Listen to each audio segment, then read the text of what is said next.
بارات اس رات کے چار نام نے جڑے زیادہ مشہور نے۔ اس رات کا ایک نام ہے لیلہ مبارکہ، بڑی مبارک رات، بڑی کی دوسرا نام ہے لیلۃ الرحمہ، یہ اللہ تعالیٰ کی بڑی خاص رحمت اس رات کی نازل ہوئی۔ تیسرا نام ہے لیلۃ السبق،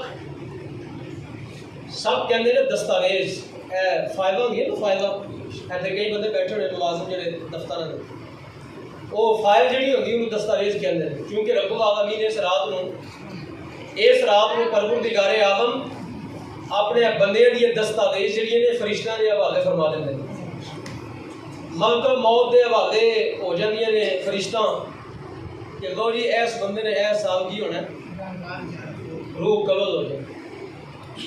حضرت عطا ابن یسار رضی اللہ تعالیٰ عنہ پنجابی جگہ کری اردو پیش کر دی، حضرت عطا ابن یسار رضی اللہ تعالیٰ عنہ فرماندے نے، آپ فرماندے نے کہ اس رات کا نام لیلۃ السبق کے دستاویز دی رات۔ آپ فرماندے نے جدو پروردگار عالم فرشتے دے حوالے کرتے ہیں کہ لو جی اس سال اس بندے نے دنیا کو فوت ہو جانا ہے، آپ فرماندے نے بڑا عجیب منظر نہیں لوگوں کہ تو بوٹے لانا پہ، بال لانا پہ، تو بھی کی کرنا ہے، تو کھیتی باڑی کرنا پہ، تو کڑک لانا پہ، منجی لانا پہ، تو جڑا نا مکان تعمیر کرتا جا رہے ہیں، اور تو جڑا نا بچے دیا شادیاں دے پروگرام ترتیب دینا پہ، ادھر پروردگار نے تینوں مردیاں میں لکھ بھی چھڑے۔ فرمایا ادھر پروردگار عالم نے تیرا نام مردے میں شمار کر چھڑے کہ بندے تو کڈا بے خبر ہے۔ آج دی رات تینوں چاہیے سی کہ جو تیری دستاویز فرشتے دے حوالے ہوندی اس وقت تو اللہ رب العالمین دی بارگاہ کیا رکوع چ ہوندا یا سجدے وچ۔ ایک حدیث پاک ہے نبی کریم صلی اللہ علیہ وسلم ارشاد فرماتے ہیں کہ جدو ہے رات کا آغاز ہوتا ہے، جو ہی سورج غروب ہوتا ہے، امام الانبیاء صلی اللہ علیہ وسلم فرماتے ہیں کہ جبریل امین میری بارگاہ چ آئے اور آ کے کہنے لگے یا رسول اللہ ذرا اپنا چہرہ مبارک بدو ہاتھا مکھڑا آسمان میں اٹھاؤ ذرا۔ سرکار دو عالم نے اس طرح لکھے تھے آسمان دے 300 دروازے کھلے، آسمان دے 300 دروازے کھلے، 300 دروازے کھلے نے جتھوں پروردگار دیاں رحمتاں اس امت تے نازل ہو رہی ہیں۔ سبحان اللہ۔ اور رات کا جو پچھلا پہر آیا نا، سحری کا وقت آیا، پھر جبریل امین آئے اور آپ کہنے لگے یا رسول اللہ صلی اللہ علیہ وسلم ہوں ذرا اپنا بدو ہاتھا مکھڑا اٹھا کے ذرا آسمان میں دیکھو۔ سرکار دو عالم نے جدو تے دھیان ماریا تے جنت دے 8 دروازے کھلے سن، 8 دروازے کھلے سن۔ ایک دروازے جو آواز آ رہی سی اے دروازہ ہے رکوع کرنے دے واسطے، جڑے رات اج رکوع کرتے جنہاں گزاری ہے نا اے دروازہ رکوع کرنا، اے راکعین واسطے ہے۔ ایک دروازے جی فرشتہ آواز مارتا پیا سی اے ساجدین دا دروازہ ہے، اے سجدہ کرنے والا دروازہ۔ ایک دروازے جو آواز آ رہی سی اے قائمین، جڑے اللہ دی راہ وچ جنہاں قیام کیتا ہے رات نو، رب دے حضور قیام کیتا ہے۔ ایک دروازہ آ رہی سی آواز کہ اے جنت دا دروازہ صرف انہاں واسطے۔ اس طرح 8 دروازے جو آواز آ رہی ہے فرشتے کہہ رہے تھے کہ یا رسول اللہ اے دروازہ آپ دی امت دے اے نیکی کرنے والے واسطے، اے دروازہ اے نیکی کرنے والے واسطے۔ سامعین محترم پتہ چلیا کہ اے رات جڑی ہے اے بڑی بابرکت رات ہے، اے رات کی بڑی اس رات نو اے نہیں میں کہنے لگا تو مسئلہ نہیں میں دسن لگا کہ کوئی بندہ اس رات میں عبادت کرے تو باقی سارا کچھ معاف ہو جائے گا، نمازاں بھی معاف ہو جاتی ہیں، 5 نمازاں بندہ کہے کہ ایک رات جاگنا تو باقی پوری زندگی دی پورے سال دی نمازاں معاف، اے نہیں مسئلہ ہے۔ کیوں؟ اس واسطے کہ آج دی رات کا قیام ہے یا رکوع ہے یا سجدہ ہے نفلی عبادت ہے کی ہے، اور نفل کے نام کبھی فرض معاف ہو نہیں ہوتا، نفل کے ساتھ کبھی فرض معاف ہو نہیں، کیونکہ فرض نفل سے بڑا ہوتا ہے۔ فرض کیا ہوتا ہے؟ نفل سے بڑا ہوتا ہے۔ چھوٹی چیز کے ساتھ بڑی چیز معاف نہیں ہوتی۔ ہاں یہ ہو سکتا ہے کہ بڑی چیز کو ادا کریں تو اللہ اپنے فضل سے چھوٹی کو معاف فرما دے۔ نماز 5 جگانہ کا اہتمام کریں تو ہو سکتا ہے اس رات کو آپ نہ بھی جاگیں، اس رات کو آپ جو ہے وہ اپنے گھر میں بستر میں جا کے عشاء کی نماز پڑھ کے سو جائیں، صبح فجر کی نماز بھی پڑھ لیں نا تو رات کو عشاء کی نماز پڑھی، صبح فجر کی نماز پڑھی، اللہ رب العالمین آپ کے نامہ اعمال میں پوری رات کے جاگنے کا ثواب لکھ دے گا۔ فرض کی ادائیگی مقدم ہے، فرض کی ادائیگی کیا ہے؟ اس کی معافی نہیں، اس کی معافی نہیں ہے۔ بلکہ میں تو یہ بات کہتا ہوتا ہوں کہ یہ جو نوافل ہیں نا راتیں، یہ در حقیقت ہمارے جذبوں کو انگیخت کرتی ہیں، ابھارتی ہیں۔ یعنی بندہ مومن کی شان یہ ہے کہ مومن جو ہے وہ تو فرض تو رہے ایک طرف، جو مصطفیٰ کا غلام ہوتا ہے وہ تو نفلوں کو بھی نہیں چھوڑتا۔ یہ معنی ہے اس کا۔ جو رسول کریم کے ساتھ سچی محبت کرنے والا شخص ہے نا، یہ راتیں ہمیں در حقیقت یہ بتاتی ہیں فرض تو رہے فرض، وہ تو مصطفیٰ کی محبت میں کبھی نفلوں کو بھی نہیں چھوڑتا۔ یہ معنی ہے اس کا۔ تو اس لیے اس رات کو جو ہے وہ اللہ کے حضور دعائیں مانگے، اللہ رب العالمین کی بارگاہ میں قیام کرے، اللہ رب العالمین کی بارگاہ میں سجدہ کرے۔ میں ایک حدیث پاک پڑھنے کا وہ ذرا سماعت کیجیے گا۔ بغیر توحید کے میں نے شروع کر دی ہے بات، تو باقی ٹھیک ہے پھر چلے۔ نبی کریم صلی اللہ علیہ وسلم کا فرمان سنیے، حضرت علی المرتضیٰ شیر خدا کرم اللہ تعالیٰ وجہ کریم سے یہ حدیث مروی ہے، ابن ماجہ کی حدیث ہے، یہ 1388 نمبر۔ بعض بندے، کئی بندوں نے اعتراض کیا اور کہتے ہیں یہ رات کا، یہ اس رات کی کیا فضیلت ہے، اس رات کے بارے میں کیا کچھ مروی ہے۔ میں بتاتا ہوں، ابن ماجہ کی نکالو 1388 نمبر حدیث نکالو، 1388 بھی نکال دو، 1399 بھی نکال دو، 1390 بھی نکال دو۔ 3 کٹھی حدیثیں ہیں، بلکہ 4 ہیں، 4 حدیثیں کٹھی ہیں، ایک ہی باب کے اندر یہ 4 حدیثیں موجود ہیں، صفحے کی ایک ہی طرف میں۔ تو نبی کریم صلی اللہ علیہ وسلم کا یہ ارشاد پاک ہے کہ حضرت علی مرتضیٰ شیر خدا کرم اللہ تعالیٰ وجہ کریم فرماتے ہیں، میرے مصطفیٰ کریم علیہ السلام نے بددعا کے مکھڑے والے میرے مصطفیٰ کی سرکار نے فرمایا، آپ نے فرمایا ان اللہ تعالیٰ، سرکار نے فرمایا اذا کانت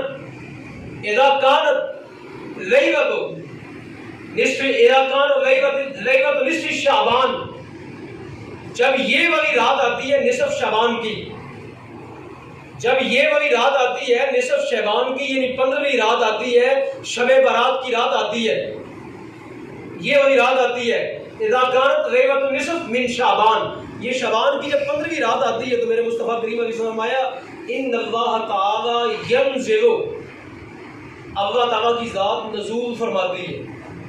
اب نزول کرنے کا یہ معنی نہیں نیچے اترنا، نیچے اترنا، اوپر جانا، بیٹھنا، لیٹنا، کھانا پینا، یہ سب کس کی صفتیں ہیں؟ جسم کی۔ یہ کس کی صفتیں ہیں؟ اور اللہ تعالیٰ کی ذات جسم سے کیا ہے؟ یہ آپ جانتے ہیں ماشاءاللہ، بڑے پختہ عقیدے کے مالک ہیں۔ اللہ تعالیٰ کی ذات کھانے پینے، جسم سے، حرکیات سے اور دائیں بائیں آگے پیچھے محدود ہونے سے کیا ہے؟ وہ پاک ہے، وہ لا محدود ذات ہے، کوئی سمت اس کو گھیر نہیں سکتی۔ تو نزول کا معنی یہی ہے، علماء نے یہی اس کا معنی کیا کہ اللہ کی ذات نزول فرماتی ہے۔ کیسے فرماتی ہے؟ وہ اپنی شان کے مطابق خود ہی جانتا ہے۔ اللہ کی ذات جو ہے وہ نزول فرماتی ہے کہاں پہ؟ اِلَى السَّمَاءِ الدُّنْيَا، آسمان دنیا پہ۔ یہ جو ہمیں آسمان نظر آ رہا ہے، یہ جو ہمیں کیا ہے؟ آسمان، اس کے قریب اللہ کی رحمت آ جاتی ہے، اور اللہ رب العالمین کی جب رحمت قریب آتی ہے تو پھر اس کے بعد کیا معاملہ ہوتا ہے؟ آگے سرکار فرماتے ہیں فَيَقُولُ اللَّهُ تَعَالَى، اللہ رب العالمین کی ذات ارشاد فرماتی ہے، اللہ رب العالمین کی ذات ارشاد فرماتی ہے کہ اے میرے بندو، یہ جو نصف شعبان کی رات ہے، فرمایا اس کے رات کو کیا کرو؟ فَقُومُوا لَيْلَهَا، فَقُومُوا، اس کی رات کو قیام کرو، اس کی رات کو کیا کرو؟ فَقُومُوا امر حاضر کا صیغہ ہے، فَقُومُوا لَيْلَهَا، فرمایا اس کی رات کا کیا کرو؟ قیام کرو۔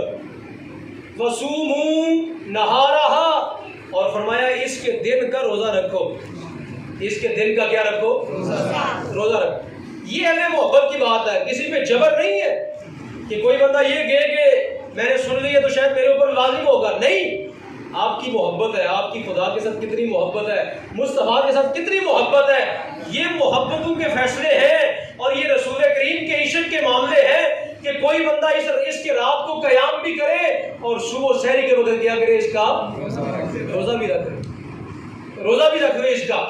یہ اللہ رب العالمین، چونکہ بندہ مومن کے بارے میں قرآن نے کہا نا والذین آمنوا اشد حبا للہ، جو ایمان والا ہے وہ اللہ کی محبت میں بڑا شدید ہوتا ہے، جو صاحب ایمان ہے وہ رب کی محبت میں بڑا پکا ہوتا ہے، بڑا پیڑا ہوتا ہے، جو اہل ایمان ہے وہ رب کی محبت میں بڑا کیا ہوتا ہے، پختہ ہوتا ہے۔ یہ رب کی محبت میں پختہ ہونا یہ کام کرواتا ہے، راتوں کے قیام کرواتا ہے اور دن کا روزہ رکھواتا ہے۔ یہ جو محبت الہیہ ہے نا، یہ جو محبت رسول ہے، یہ والے کام کون سی چیز کرواتی ہے؟ محبت خدا اور محبت مصطفیٰ کرواتی ہے۔ یہ پوچھ کے نہیں کرنا پڑتا کہ کروں کہ نہ کروں، یہ دل کے معاملات ہے۔ جتنا اس دل میں نور خدا ہوگا، جتنا اس دل میں خدا کا نور ہوگا، جتنا اس دل میں مصطفیٰ کا پیار ہوگا، عبادت کرنے کا اتنا ہی بندے کا جی جائے۔ کیا حضرت غوث پاک رضی اللہ تعالی عنہ کسی جبر کے اندر جو ہے وہ راتوں کو اللہ کے حضور قیام کرتے تھے؟ کوئی سوٹا وے کے اوپر کھڑا تھا؟ نہیں، پوچھ رہا ہوں آپ سے، کوئی سوٹا وے کے ایسے کھڑا تھا اٹھو حضرت جی قیام کرو؟ دنوں کا روزہ وہ کیوں رکھتے تھے؟ کیا کوئی سوٹا وے کے کھڑا تھا؟ بتائیں وہ پیچھے وجہ کیا تھی، ذرا بتائیے گا۔ وہ محبت خدا تھی، وہ کیا تھی؟ وہ اللہ کی محبت تھی جو ان کو راتوں کو جگائے رکھتے تھی۔ وعباد الرحمن الذین یمشون علی الارض ہونا واذا خاطبهم الجاہلون قالوا سلاما والذین یبیتون لربهم سجدا وقیاما۔ یہ راتوں کا قیام ان کو کون کرواتا تھا؟ یہ دن کو روزہ کون رکھواتا تھا؟ اور یہ رات بھر اللہ کے قرآن کی تلاوتیں کیوں جاری رہتی تھی؟ بتائیں وہ پیچھے نسخہ کیا تھا؟ بتائیں یار، وہ آپ بتائیں گے، بتائیں گے۔ وہ محبت الہیہ تھی۔ وہ کیا تھی؟ محبت الہیہ جو ہے وہ کسی ڈنڈے سوٹے کی محتاج ہے، وہ کسی لالچ کی محتاج نہیں ہوتی۔ پتہ ہے وہ حضرت مائی رابعہ بصری رضی اللہ تعالیٰ عنہ کے بارے میں جو یہ واقعہ مشہور ہے، منقول ہے، معروف ہے، ان کے تاریخ نگاروں نے لکھا کہ انہوں نے وہ ہاتھ میں آگ پکڑی اور ہاتھ میں جو ہے نا وہ پانی لیا اور کہا کدھر جا رہی ہے مائی صاحبہ، کدھر جا رہی ہے؟ انہوں نے کہا میں یہ چاہتی ہوں کہ کوئی بندہ جنت کی لالچ میں اللہ کی عبادت نہ کرے اور کوئی بندہ دوزخ کے ڈر سے بھی اللہ کی عبادت، اس کا نقطہ نظر صرف یہ ہو کہ میں رب کی رضا چاہتا ہوں، رب کی رضا مطلوب ہو، بس رب چاہیے، مصطفیٰ چاہیے۔ جب یہ دونوں مل جائیں گے تو جنت مل جائے گی کہ نہیں مل جائے گی؟ جب رب بھی مل گیا، جب مصطفیٰ بھی مل گئے تو جنت تو پھر ملے گی۔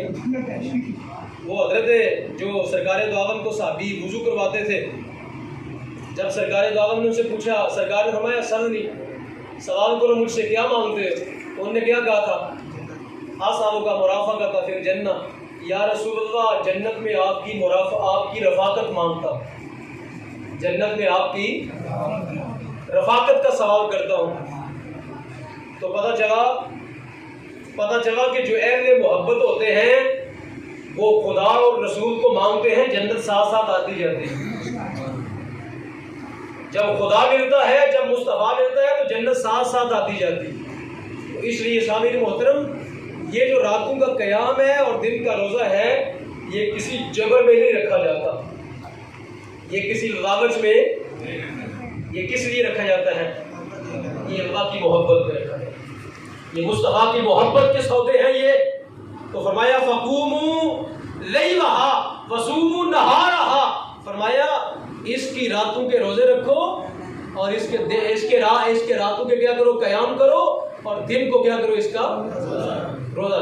یہ ابن ماجہ کے اندر حدیث موجود ہے، یہ ابن ماجہ کے اندر یہ حدیث موجود ہے، 1388 نمبر ہے اس حدیث کا۔ تو سامعین محترم، اس سے پتہ چلا کہ ان راتوں کے جاگنے کا بھی ثبوت سرکار دو عالم کی حدیث میں موجود ہے، اور ان دنوں کے روزے کا ثبوت بھی حضور کی حدیث میں کیا ہے؟ موجود ہے۔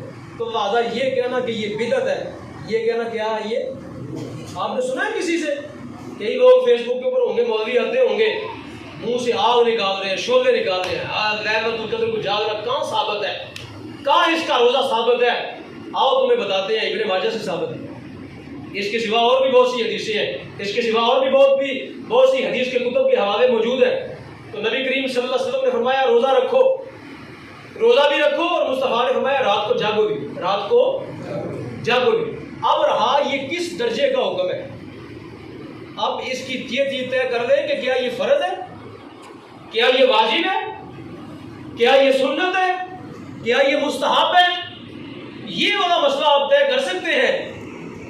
سرکار دو عالم کی شریعت کو بتائے ہوئے طریقے کے مد نظر رکھ کے یہ شرعی حکم آپ طے کر سکتے ہیں، لیکن یہ نہیں کہہ سکتے کہ یہ بدعت اور نجائز ہے۔ بدعت اور نجائز کا فتویٰ نہیں دے سکتے۔ وہ دیں گے تو رسول کریم کی سنت سے تجاوز کریں گے، وہ دیں گے تو رسول کریم کی سنت کے مقابل کھڑے ہو جائیں گے، وہ دیں گے تو شریعت کے جو ہے نا وہ دیں گے تو شریعت کو مٹانے کی کوشش کریں گے، رسول کریم کی سنت کو مٹانے کی کوشش کریں گے۔ تو سامعین محترم، اس حدیث پاک میں میرے مصطفیٰ نے فرمایا رات کو جو ہے وہ قیام بھی کرو اور دن کا کیا کرو، اس کا روزہ بھی رکھو۔ اب کوئی بندہ آپ کو کہہ رہا ہے کہ ضرور آپ قیام کریں، کوئی کہہ رہا ہے فرض، کوئی آپ کو کہہ رہا ہے یہ فرض ہے، کوئی کہہ رہا ہے آپ کو یہ واجب ہے، نہیں کہہ رہا میں، یہ مستحب ہے۔ یہ کیا ہے؟ مراد ہے یہ اچھا عمل ہے، رسول کریم کو یہ پسند ہے، رسول کریم کو کیا ہے؟ اس کی دلیل دیتا ہوں، اس سے اگلی حدیث ہے، سنیے، اس سے اگلی حدیث سنیے کہ نبی کریم علیہ الصلوۃ والسلام حضرت اماں جی عائشہ صدیقہ عفیفہ طیبہ طاہرہ کے حجرہ پاک میں موجود تھے۔ جب یہ والی رات شعبان کی نصف رات آئی نا تو سرکار دو عالم جو ہیں وہ رات کو اٹھ کے باہر نکل گئے حجرہ پاک سے۔ حضرت عائشہ صدیقہ عفیفہ طیبہ طاہرہ صدیقہ بنت صدیق رضی اللہ تعالیٰ عنہما، انہوں نے وہ دیکھا بستر کے اوپر ہاتھ لگا تو سرکار دو عالم نہیں تھے وہاں پہ، وہ اٹھی اور وہ بھی سرکار دو عالم کی تلاش میں نکل پڑی۔ تو آپ میں سے بہت سے لوگ جن نے عمرہ شریف کیا ہوگا، جن نے عمرہ شریف کیا ہوگا، نبی کریم علیہ السلام کا جہاں اس وقت روزہ پاک ہے، جہاں سرکار دو عالم کا کیا ہے اس وقت روزہ پاک ہے، روزہ پاک کے جب آپ جو ہے وہ ریاض الجنہ سے باہر نکلتے ہیں، ریاض الجنہ سے باہر نکلتے ہیں، جو اسی کا نام ہے، جو سرکار دو عالم کے روزے سے باہر نکلتے ہیں اس کا نام ہے باب بقیع۔ اس کا نام کیا ہے؟ باب بقیع۔ سیدھا نبی کریم علیہ السلام کے حجرے سے نکلتے ہیں اور سیدھا کہاں جاتے ہیں؟ باب بقیع، یعنی مراد ہے جنت البقیع پہ جاتے ہیں، سامنے قبرستان ہے وہاں۔ تقریباً اس وقت جو ہے وہاں کتنے صحابہ کرام کی، وہاں تقریباً 10 لاکھ جو ہے وہ نفوس قدسیہ دفن ہے۔ کتنے؟ 10 لاکھ کے قریب، 10 لاکھ کے قریب جو ہے وہ نفوس قدسیہ وہاں پہ دفن ہیں۔ صحابہ کرام بھی ہیں، تابعین بھی ہیں، تبع تابعین بھی ہیں، ائمہ بھی ہیں، فقہا بھی ہیں، بعد کے اہل بیت اطہار بھی ہیں، ان کی وہاں قبور جو ہے موجود ہے۔ اس وقت جو ہے وہ سعودی حکومت نے ان قبروں کو اتنا کر دیا، پتہ کوئی نہیں ہمیں کس کی قبر ہے، وہ اتنی بس بنا دی ہے۔ اس طرح بچے کی قبر نہیں ہوتی، بس نشان رکھے ہیں، باقی سب کچھ گم کر دیا انہوں نے، تاکہ کوئی بندہ آ کے وہاں پہ اظہار محبت نہ کر سکے۔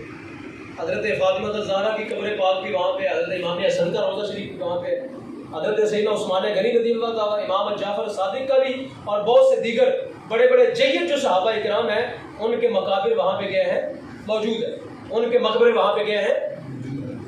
تو نبی کریم علیہ الصلوۃ والسلام رات کو اٹھے اور سرکار سیدھا جو ہے وہ جنت البقیع میں تشریف لے، جنت البقیع میں تشریف لے گئے۔ بڑی، میں ابھی عمرہ شریف کر کے آیا ہوں، تقریباً 20-25 دن ہوئے الحمدللہ، اللہ پاک کے فضل سے 2 وقت کھولتے ہیں۔ ہم لوگ ترستے ہیں کہ جنت البقیع میں بار بار حاضری دیں۔ صبح کے وقت کھولتے ہیں صرف 2 گھنٹے کے لیے، 3 گھنٹے کے لیے، اور نماز عصر کے بعد 1 گھنٹہ کھولتے ہیں، باقی 20 گھنٹے بند رکھتے ہیں۔ وہاں لوگ جو ہیں وہ سرگردہ ہوتے ہیں کہ ہم جائیں، صحابہ کرام کی قبروں کی زیارت کریں، وہاں ان کے مزارات پہ دعائیں مانگیں، تو دروازے نہیں کھولتے۔ اتنے بدبخت لوگ ہیں، اتنے کمینے لوگ ہیں، دروازے بند کر دیتے ہیں، کھولتے نہیں۔ قبرستان ہے، کھولو، جا کے لوگ دعائیں مانگے، وہاں پہ قرآن پڑھیں۔ نہ کسی کو وہاں قرآن پڑھنے کی اجازت ہے، اور نہ وہاں آپ کسی قبر پہ رک سکتے ہیں۔ آتا ہے تو کہتا ہے آگے چلو آگے چلو، چھوڑو یار، کسی قبر پہ رکنے کی اجازت نہیں، نہ کسی قبر کی نشاندہی چھوڑی ان نے. جو قبریں حضرت فاطمہ الزہرا کی، امام حسن کی قبر ہے، وہاں وہ سیکیورٹی کھڑی کر دیتے ہیں، وہاں انہیں 20 جو ہے نا پولیسوں سے کھڑے کر دیتے ہیں تاکہ ان کے قریب بھی کوئی مت جائے. تو یہ ان لوگوں کا حال ہے. اور وہاں بورڈ لکھ کے لگایا ہوا ہے انہوں نے، وہاں لکھ کے لگایا ہوا ہے کہ جنت البقیع کی جو ہے وہ زیارت کرنا جائز ہے، باقی کسی قبرستان میں جا کے قرآن خوانی کرنا جائز نہیں ہے، باقی فلاں دعائیں مانگنے جائیں، سب کچھ وہاں لکھ کے لگایا ہوا ہے. یہ عجیب جو ہے نا، اللہ پاک دعا فرمائے حرمین طیبین جو ہے ان ظالموں کے پنجے سے کیا کروائے، آزاد کروائے. اور اللہ پاک ترکیوں کے یہ واپس دے دے جو اہل محبت تھے، جن نے سرکار دو عالم کا روزہ بنایا، جنہوں نے صحابہ کرام کے مزارات تعمیر کروائے، اور وہاں محبت. پتہ ہے آج بھی ترکوں کا وہاں ریلوے اسٹیشن باقی ہے، آپ گئے ہیں ریلوے اسٹیشن وہاں ترکیوں کا آج بھی باقی ہے. اور وہ مدینہ پاک سے تھوڑا دور کر کے روزہ شریف سے لگایا گیا، حالانکہ دور تھا، لیکن سلمان جو اس وقت کا بادشاہ تھا، جب وہ وہاں اس کو ٹھک ٹھک کی آواز آئی نا، اس نے کہا یہی بند کر دو، مصطفیٰ کریم کے روزہ پاک کے اوپر اونچی سانس لینا بھی جائز. یہ ہے اہل محبت کا شیوا. اس نے کہا یہ ریل گاڑی ادھر ہی بند کر دو، یہ آواز آتی ہے، اس کی کیا آتی ہے، آواز آتی ہے. اور اس نے کہا مصطفیٰ کریم کی بارگاہ میں تو اونچا بولنا بھی جائز. اس نے کہا یا ایھا الذین آمنوا لا ترفعوا اصواتکم فوق صوت النبی، مصطفیٰ کی بارگاہ میں اونچا بولو بھی مت، حضور کی بارگاہ میں اونچی آواز بھی مت کرو، ورنہ تمہاری زندگی کے سارے اعمال برباد کر دیے جائیں. تو سامعین محترم، یہ تھا اہل محبت کا شیوا. اور